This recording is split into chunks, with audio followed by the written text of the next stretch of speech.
Hello, this is Dr. Grande. Today I will analyze the case of Cherie Townsend. First, I'll look at the background of this case, move to the timeline of the crime, then offer my analysis. Cherie Lynette Townsend was born in 1978 and was raised in Victorville, California. At some point, she had a son and a daughter. She used to work for the Los Angeles County Probation Department and intended on returning to that job someday. In 2018, Cherie wanted to send her daughter to a cheerleading camp in Florida. This was an expensive proposition, and Cherie needed an additional $2,000 to pay the travel expenses. She considered launching a GoFundMe, but decided against this plan, fearing it would embarrass her daughter. Now moving to the timeline of the crime. On May 3, 2018, the police in the affluent town of Rolling Hills Estates, California, received a report of a woman who was injured. She was sitting in a vehicle that was on the first floor of the parking garage for the Promenade on the Peninsula open-air shopping mall. When officers arrived at 12:26 p.m., they found a 66-year-old retired nurse named Susan Leeds in the driver's seat of her white 2016 Mercedes-Benz SUV. She had been stabbed 17 times in the neck and upper body and was pronounced dead at the scene. Here is what the police found during the course of their investigation. Susan had gone to a workout class in the morning, then visited the Promenade on the Peninsula Mall to shop at the Gap and order takeout from Rubio's restaurant. When she returned to her SUV in the parking garage, she was attacked from behind and stabbed to death.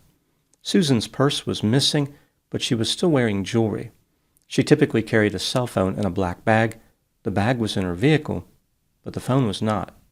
There was, however, a cell phone underneath her SUV, which the police initially believed belonged to Susan. When they activated the cell phone, they found it contained a photograph of Cherie Townsend. Later, DNA consistent with Cherie's was found on the phone. Automated license plate readers captured Cherie's gold Chevrolet Malibu driving south on Crenshaw Boulevard toward the mall in the morning. Video surveillance at the parking garage captured her vehicle entering at about 9:40 a.m. Cherie never left the parking garage. She was still there when Susan returned to her Mercedes-Benz SUV at 12:12 p.m. The police believe that Susan was murdered when she returned to her SUV. Right after this, Cherie's Chevrolet Malibu was captured on video leaving the parking garage in a hurry. The Malibu cut off an SUV and ran a red light when turning onto Norris Center Drive. License plate readers captured Cherie's vehicle driving north on Hawthorne Boulevard, away from the mall, as would be expected. However, the vehicle then turned around and drove back toward the mall. After this, it once again drove north on Hawthorne Boulevard. The police wondered if Cherie had driven back toward the mall because she realized that she did not have her cell phone with her. Again, it was under Susan's SUV. It seemed pretty clear that Cherie knew her phone was missing because she drove to a Verizon store 9 miles away in Carson and attempted to close her account. The police examined cell phone data from Susan's phone, which, as I mentioned, was missing from her vehicle. The phone had pinged off cell towers going in the same direction that Cherie drove after the murder. On May 16, 2018, Cherie Townsend was arrested. She admitted to the police that she had been at the Promenade on the Peninsula Mall on May 3, but denied killing anyone. Cherie claimed that she drove to the mall to shop for her daughter, but never walked out of the parking garage because she had a problem with her vehicle's transmission. The police thought this was unusual considering how Cherie's transmission appeared to be working fine when she left the mall after the murder. Cherie had no explanation for why her cell phone was found under Susan's SUV. Despite all the evidence making it seem like Cherie was guilty, the Los Angeles District Attorney's Office decided not to pursue charges against her, and she was released from jail on May 22. In November 2018, Cherie filed a lawsuit against the county claiming that she had been wrongfully accused of murder.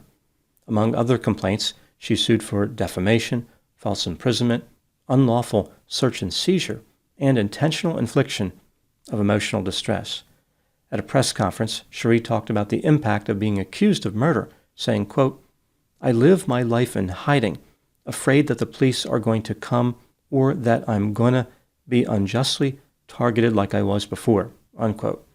The lawsuit did not claim that Cherie was persecuted based on race, but she hinted at a racial aspect when she said, quote, "They had to blame somebody, and I was it, because, like they explained to me in interrogation, they told me I didn't have any business over there, I'm not rich enough to be there, or I didn't have the right car, or I didn't look the part," unquote.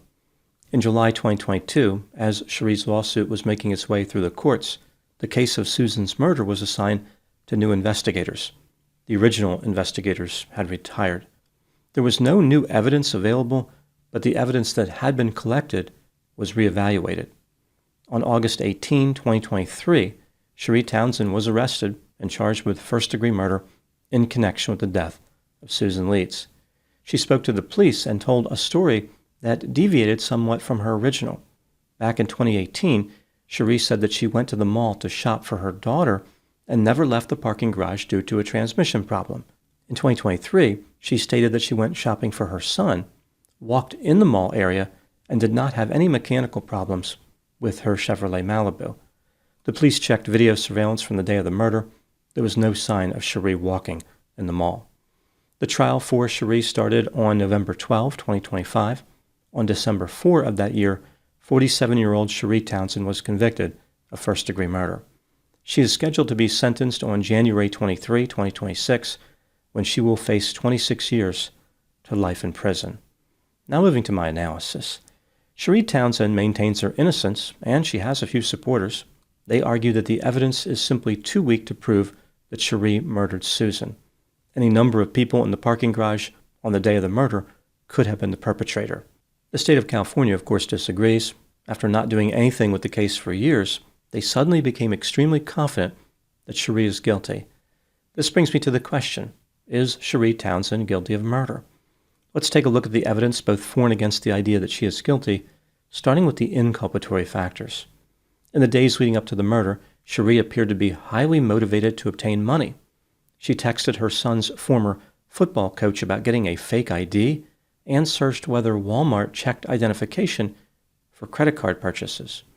There was a written note in Cherie's phone that read, "In this moment, I am completely broken." Her 14-year-old daughter was set to compete in, quote, "the biggest event of her life," unquote, and Cherie needed an additional $2,000 to cover travel expenses. As a birthday present for her daughter, Cherie offered to take two of her friends with them to the cheerleading camp in Florida. She collected about $350 in cash to buy airline tickets, but she never actually made the purchase. It appeared as though Cherie just kept the money for herself. On the morning of the murder, Cherie searched for Promenade on the Peninsula and whether there was an Equinox gym at the mall. She drove to the mall's parking garage, arriving at 9:40 a.m. Cherie remained in the parking garage and never entered the mall. This is unusual behavior for people who park their vehicles there. The point of parking at that location is to visit the mall. The parking garage itself is not an attractive destination. A witness who happened to be in the parking garage that day testified that she walked back to her vehicle just after 11:30 a.m. This is 42 minutes before Susan arrived. She saw a woman who she identified as Cherie Townsend, dressed in all black and standing at the back of a gold four-door sedan. This vehicle was parked next to the witness's vehicle. The witness said, quote, "She was just staring at me. I got this feeling she was going to hurt me. Something bad was going to happen," unquote. After this, Cherie moved to the front of her vehicle, then to the passenger side, and finally entered her vehicle. The witness said, quote, "She never took her eyes off of me. I've never been looked at like that in my life," unquote. Cherie originally told the police that the transmission in her vehicle had experienced a mechanical problem. However, it seemed fine when she drove away from the mall. When she was arrested in 2023, she stated there was no mechanical problem with her vehicle. If there was nothing wrong with the Malibu, why did Cherie remain in the parking garage for 2.5 hours, only to drive away quickly right after Susan Leeds was murdered? Cherie's phone was found under Susan's SUV. It seems clear that Cherie realized her phone was missing, which is why she drove back toward the mall. Instead of retrieving her phone, she once again drove away from the mall. Later, she tried to close her phone account. Susan's phone pinged along the route Cherie took after leaving the parking garage. Now moving to the exculpatory factors. There is no physical evidence connecting Cherie Townsend to the murder of Susan Leeds. No DNA, no blood, no fingerprints, no video surveillance, no murder weapon. Nothing was found in Cherie's vehicle or in the friend's house where Cherie was staying at the time. Susan was stabbed 17 times. Her blood was everywhere at the crime scene. If Cherie was the killer, how did she avoid getting blood in her vehicle? Photographs of Cherie taken 2 weeks after the murder did not reveal any cuts or scratches on her body. One would think that Cherie would have been injured at least somewhat during that violent attack. Cherie was in the parking garage when Susan was murdered, but there were other people there as well.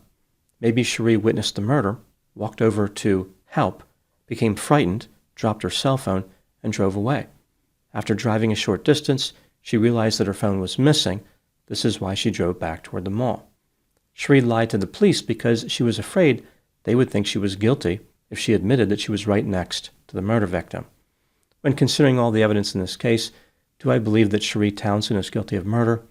In my opinion, the state did not have a great case, but I do believe that Cherie is guilty beyond a reasonable doubt.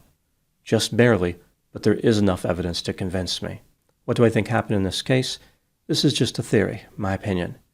Cherie Townsend needed $2,000 to send her daughter on the trip to Florida. Most people confronted with this type of problem would think about ways they could earn the money, but Cherie immediately went in a different direction. She wanted to steal the money. She was interested in identifying an involuntary funding source. Knowing that Rolling Hills Estates is an affluent area, she drove to the mall with the intent of robbing a wealthy customer. When she saw Susan walking to her SUV, Cherie was convinced she had found an easy target. Susan was of retirement age and physically small. There was a low probability that she would put up a fight. Cherie could take whatever she wanted from Susan. What Cherie didn't know was that Susan was a type 1 diabetic and carried an insulin pump in her purse. Cherie threatened Susan with a knife, demanding her purse, but Susan did not give it to her. In response, Cherie stabbed her to death. She somehow managed not to get any blood on her, but in the struggle, she dropped her cell phone. It ended up under Susan's SUV. This led to Cherie's arrest about 2 weeks after the murder. The state's case against Cherie was weak, and they knew it. They were not interested in going to trial with the evidence they had. This is why they released her. If Cherie had just laid low, the state never would have pursued this case. However, her arrest gave her another brilliant idea to obtain money that did not belong to her. She could sue the state for defamation and other claims. As her lawsuit was making its way through the court, Cherie managed to achieve a small and unusual victory, which actually turned out to be disastrous for her. The court granted her access to the information collected during the investigation, even though Cherie was not facing charges at that time. This put the state in an uncomfortable position. Cherie was going to be taking them to civil court and essentially testing the strength of their case against her. This was a role reversal. The state had pursued Cherie. Now she was pursuing them. Facing a trial either way, the state decided they would rather have the trial on their terms, not a civil trial, rather a criminal one. The state had nothing to lose. Again, Cherie was going to drag them to court, no matter what. Cherie's civil lawsuit was dismissed by the court, and the criminal case against her moved forward. In the end, Cherie's sense of entitlement, self-centeredness, arrogance, and greed led to her conviction. She murdered Susan, managed to escape the consequences of that crime, then had the audacity to sue the state for defamation. She was angry because they rightly accused her of murder. It's not all bad news for Cherie. She was worried about living a life of hiding, afraid the police would come for her someday. Fortunately for Cherie and society in general, that fear is now resolved. Those are my thoughts on the case of Cherie Townsend. Thank you so much for watching. I'll talk to you soon. Just a reminder that I have over 300 pre-release videos on my Patreon account. The videos I release on Patreon are of the same quality as the videos I release to the public.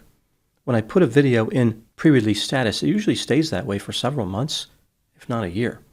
I will put the link to Patreon in the description for this video.